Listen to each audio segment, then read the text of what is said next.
Meanwhile, the courthouse future is very hard to predict for one of the appalling and unsettling, highest profile criminal cases of the 21st century. The case of Jeffrey Epstein, the elusive and well-connected multimillionaire who was charged last month by prosecutors in New York with having run an ongoing, sprawling child sex trafficking ring for years. It feels like a million years ago, but it was actually only 1 month ago today when a Trump cabinet official, Trump's Secretary of Labor, Alex Acosta, resigned from the federal government, resigned from the cabinet over his role in the Epstein case. When prosecutors in the Southern District of New York last month brought criminal charges against Epstein, that put this very uncomfortable hot spotlight on the fact that another U.S. attorney's office in Florida more than a decade ago had looked at much of that same evidence against Epstein, or at least very similar evidence against Epstein, and instead of charging him in federal court in Florida, that U.S. attorney's office decided that they would enter into a non-prosecution agreement with Epstein. Alex Acosta, Trump's labor secretary, was the U.S. attorney in South Florida in 2007 when that happened. It was his office that entered into a federal non-prosecution agreement with Epstein, in which Epstein agreed to plead guilty to state prostitution charges that resulted in him serving a short jail sentence in the county lockup in Palm Beach, close to his house, where they literally let him out all day, every day. And when he came back to sleep at the jail at night, it appears that maybe he got to keep his door unlocked. In exchange for that inexplicable fate, Alex Acosta's office signed off on this promise that Epstein wouldn't face any federal charges. Well, last month, when SDNY in fact brought federal charges against Epstein, they proclaimed that they did not consider themselves to be bound by that agreement that Epstein got from the Florida U.S. Attorney's Office when Acosta was in charge. Well, now that Jeffrey Epstein is dead, he was found dead in his jail cell on Saturday morning. Now there are a whole bunch of urgent and interesting questions as to what's going to happen next. What's going to happen next for his alleged victims? What's going to happen next for his potential co-conspirators? What's going to happen next to this prospect, to the prospect of this whole sexual abuse ring that he was allegedly running, in multiple jurisdictions for years? What are the prospects for it ever being fully unraveled?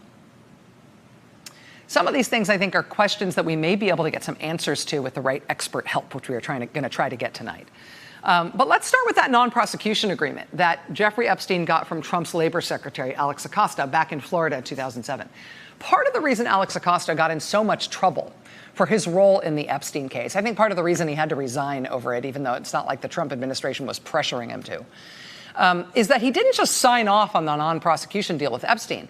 He specifically did so without telling Epstein's alleged victims that he was giving Epstein that kind of a deal.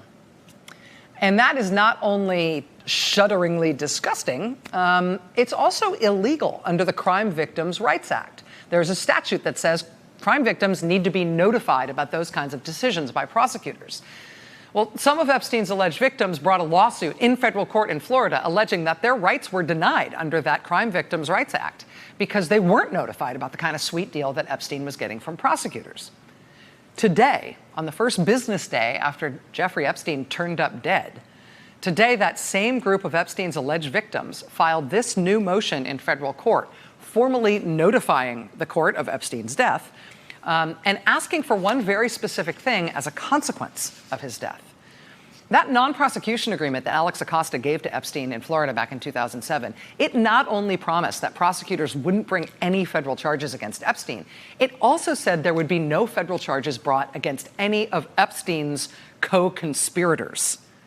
That was also part of the deal. Why would you give somebody that deal?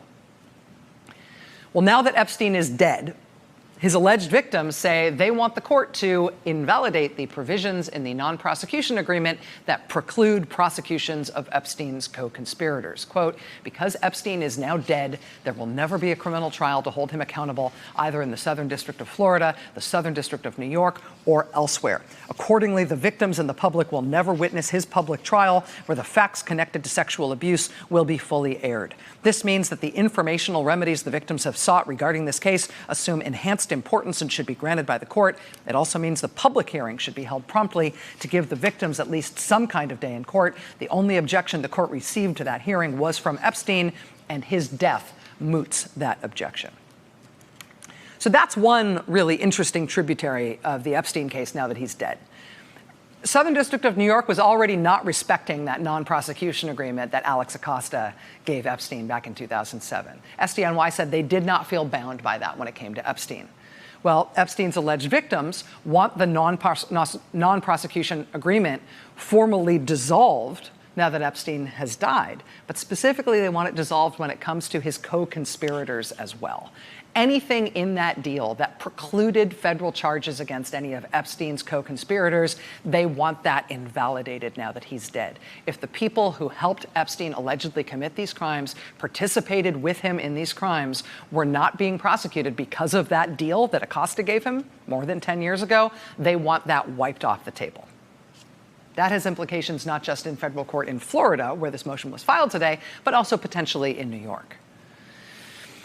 In response to the news of Epstein's death this weekend, the U.S. Attorney in New York in the Southern District, Geoffrey Berman, released a statement that said, in part, "Today's events are disturbing, and we are deeply aware of their potential to present yet another hurdle to giving Epstein's many victims their day in court. To those brave young women who have already come forward, and to the many others who have yet to do so, let me reiterate that we remain committed to standing for you in our investigation of the conduct charge in the indictment, which included a conspiracy count, remains ongoing."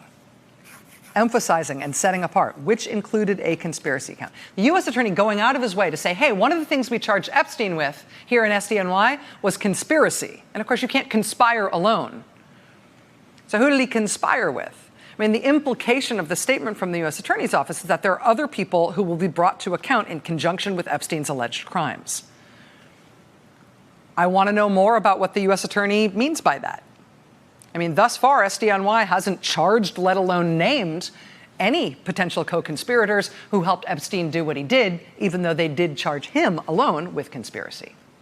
Epstein is charged in SDNY with sex trafficking conspiracy, but he is the only defendant who is charged in this case. And because of that, with his death, that presumably ends that case against him.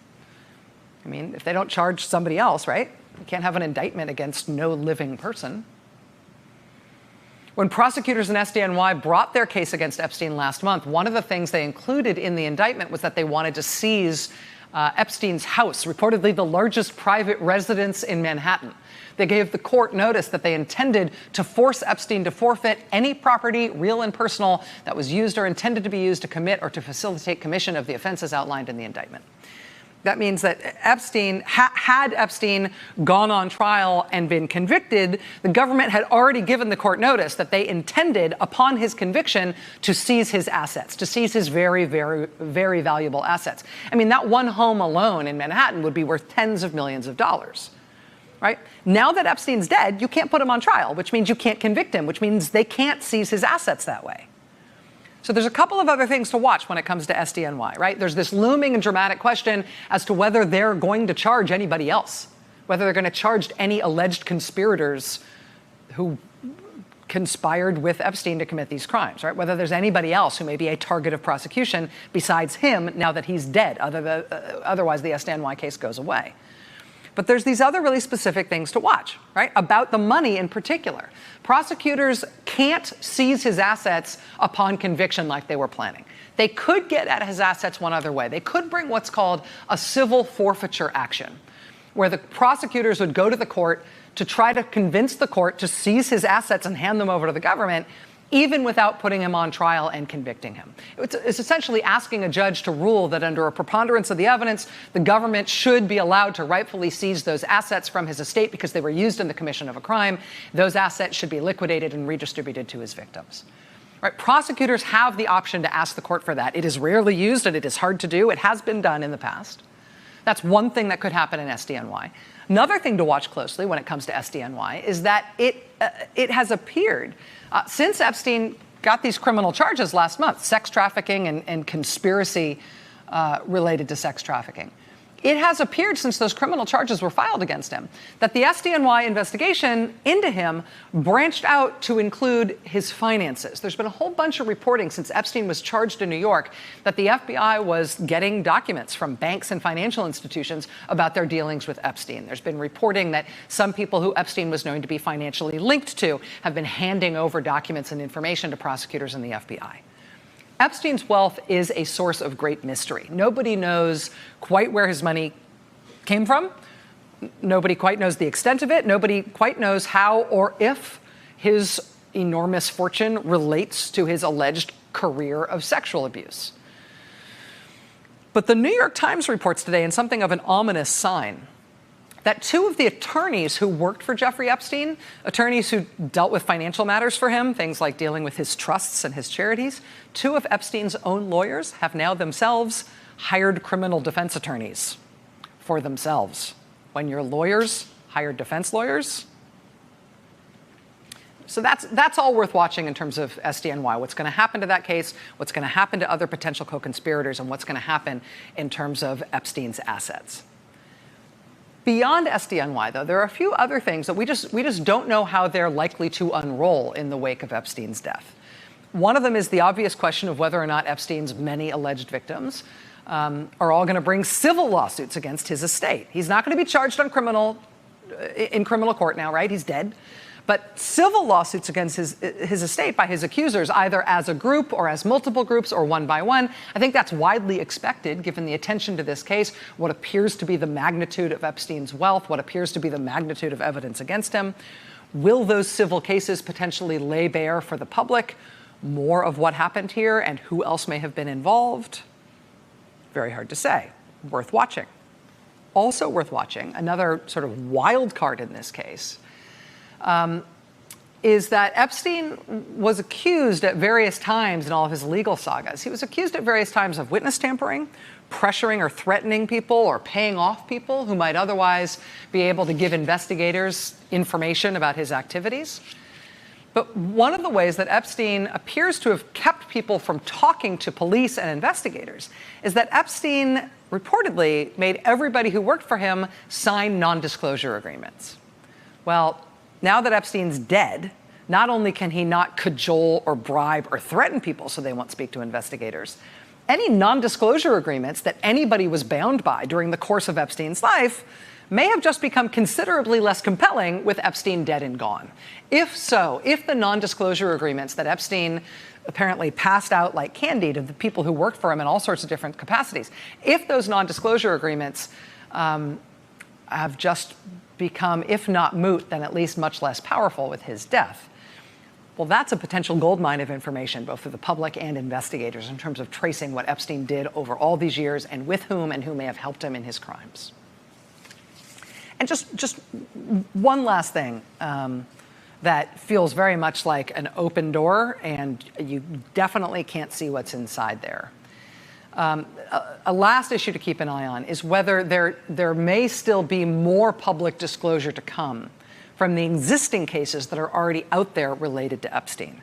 I mean, remember the timeline here of these last few days. It was Friday morning when nearly 2,000 pages of court records were released to the public from just one of the civil suits that was previously spawned in the Epstein saga. Those 2,000 pages of material came out on Friday morning. And it looks like sometime Friday night is when Epstein killed himself.